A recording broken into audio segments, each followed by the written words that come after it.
Picture this. You're having the worst day ever, your transportation keeps acting up, and then suddenly your ride starts giving you life advice, as if he is the captain of your life. Sounds crazy, right? Well, welcome to one of the Bible's most bizarre and strange stories.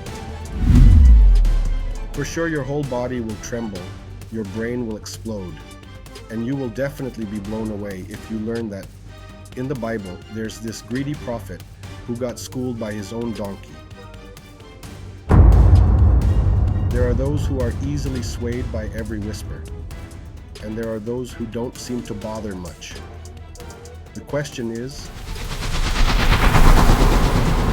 what can we gain from this?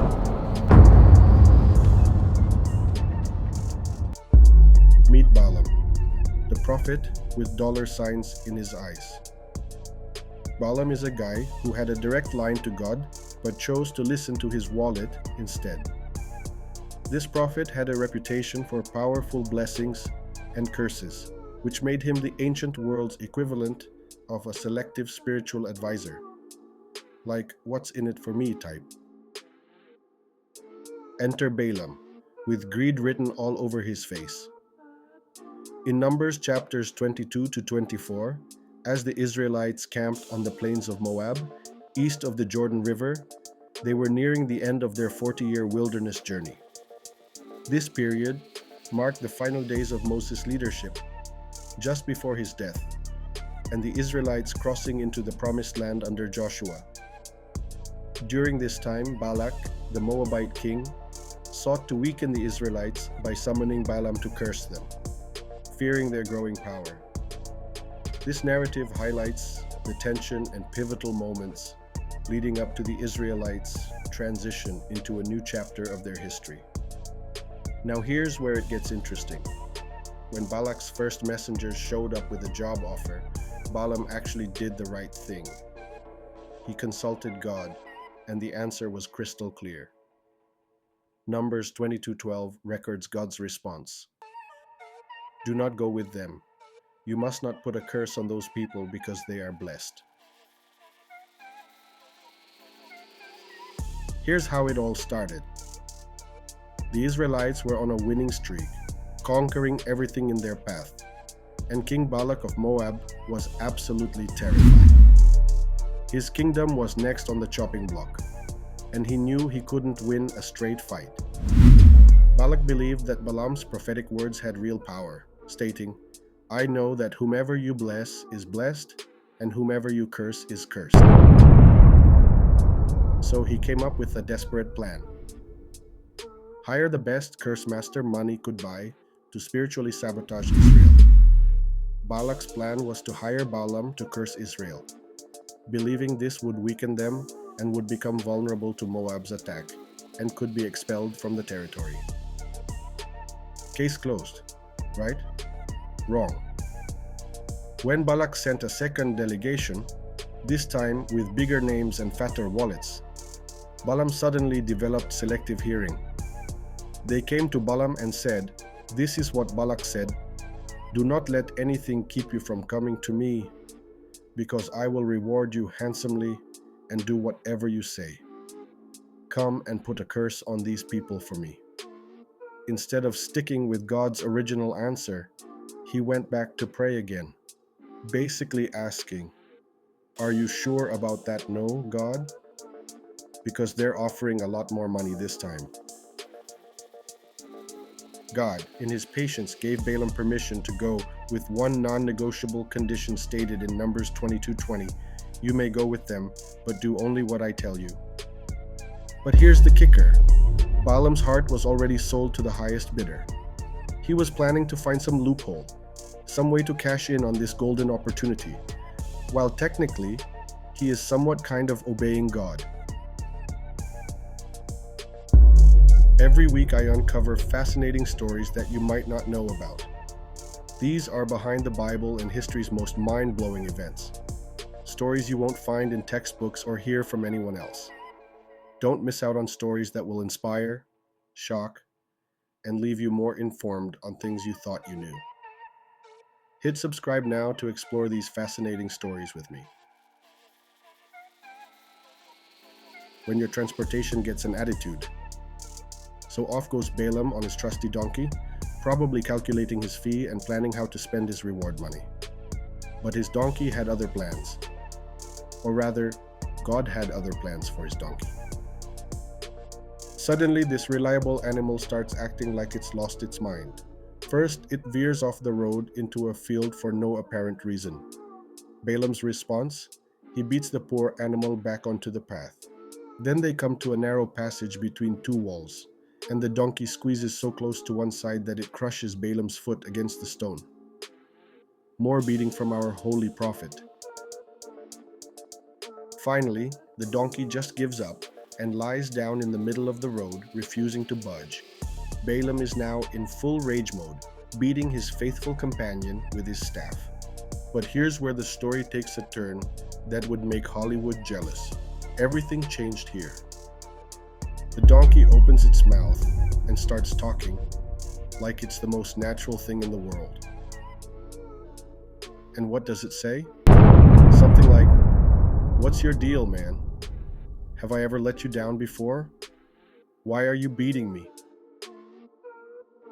Now, if your car suddenly started talking to you, you'd probably freak out, call a therapist, or at least question your sanity. But Balaam? He argues back with the donkey like they're having a normal disagreement. He actually has a conversation with his donkey. This tells us something profound about Balaam's spiritual condition. He was so blinded by greed that even a miracle couldn't shock him into seeing clearly. Only after this surreal conversation does God open Balaam's eyes to see what the donkey had been seeing all along. An angel of the Lord standing in the road with a drawn sword, ready to strike Balaam dead. The real hero of the story. Here's the mind-blowing truth. The donkey wasn't being stubborn or difficult. It was being a hero. 3 times this dumb animal saved its master's life by refusing to walk into certain death. The angel talks to him and explains that he is opposing his dark plan, and if the donkey hadn't stopped, Balaam would have been killed, but the donkey would have lived. Think about the irony here. The prophet, the guy who's supposed to have spiritual insight, is completely clueless about the supernatural danger right in front of him. Meanwhile, the animal, the creature we consider less intelligent, is the only one with enough sense to avoid walking into a death trap. The donkey demonstrated more wisdom, loyalty, and spiritual discernment than the prophet who was supposed to be God's spokesperson. Other channels just clickbait you and waste your time on their fancy videos. But if you've ever been disappointed by half-baked explanations or dry history lessons, this channel is for you. I dig deep to uncover every detail and bring these stories to life. These are the stories you'll be dying to share at your next gathering. Your friends will be impressed. Subscribe now, and I promise you'll walk away amazed every time. Do nothing and keep wasting your time on stories that don't really matter. Then you will know how much time value you've lost. Doing nothing is expensive too. The lesson that changes everything. This story flips our assumptions upside down. We often think wisdom comes from education, titles, or religious positions, but sometimes the most profound insights come from the most unexpected sources.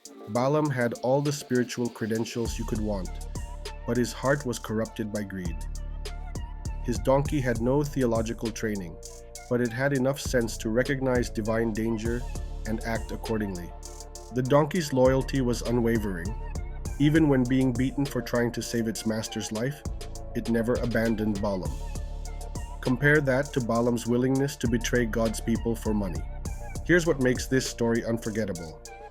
God can use anything or anyone to deliver his message. If he can make a donkey talk sense into a prophet, imagine what he might be trying to tell us through the ordinary people and situations in our lives. Maybe that coworker you dismiss as simple has wisdom you need to hear. Maybe that friend without the fancy degrees sees something you're missing. Maybe the people you consider beneath you are actually trying to save you from making a terrible mistake.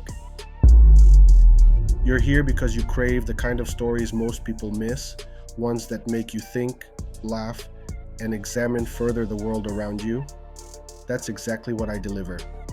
Unlike other channels, I back every story with meticulous research and bring it to you in a way that's as entertaining as it is eye-opening. Join this community. Don't miss your chance to be part of it. Click that subscribe button now and become the one who knows the stories no one else does.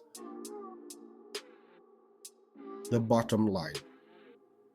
Balaam's story is ultimately about the danger of letting money override our moral compass.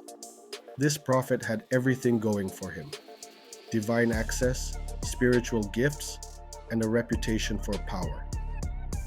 But when the price was right, he was willing to compromise everything.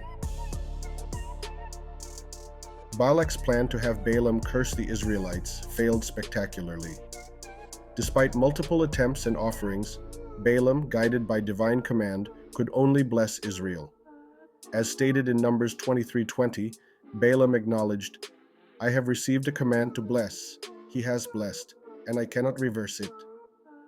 Balak's frustration peaked when Balaam blessed Israel 3 times instead of cursing them, leading Balak to angrily dismiss Balaam without the promised reward.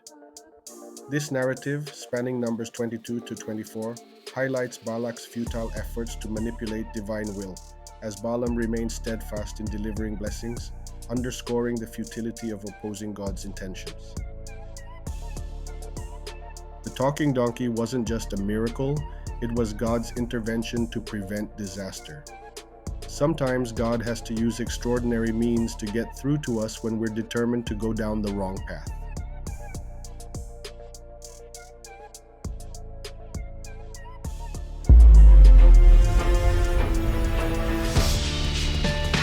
Every week I'm dropping an unbelievable story that sounds like it came straight out of a movie. You won't want to miss it. And once it's live, only subscribers will be notified first. The kind of stories I tell aren't for everyone, but if you're someone who loves diving into the extraordinary, you belong here. Every like and subscribe fuels more incredible stories and guarantees you'll never be left out. The next time you're tempted to dismiss someone's advice because of who they are rather than what they're saying, remember Balaam's donkey. The most important message of your life might come from the most unexpected messenger. After all, if God can give a donkey the wisdom to save a prophet's life, maybe we should all be a little more careful about who we're really listening to.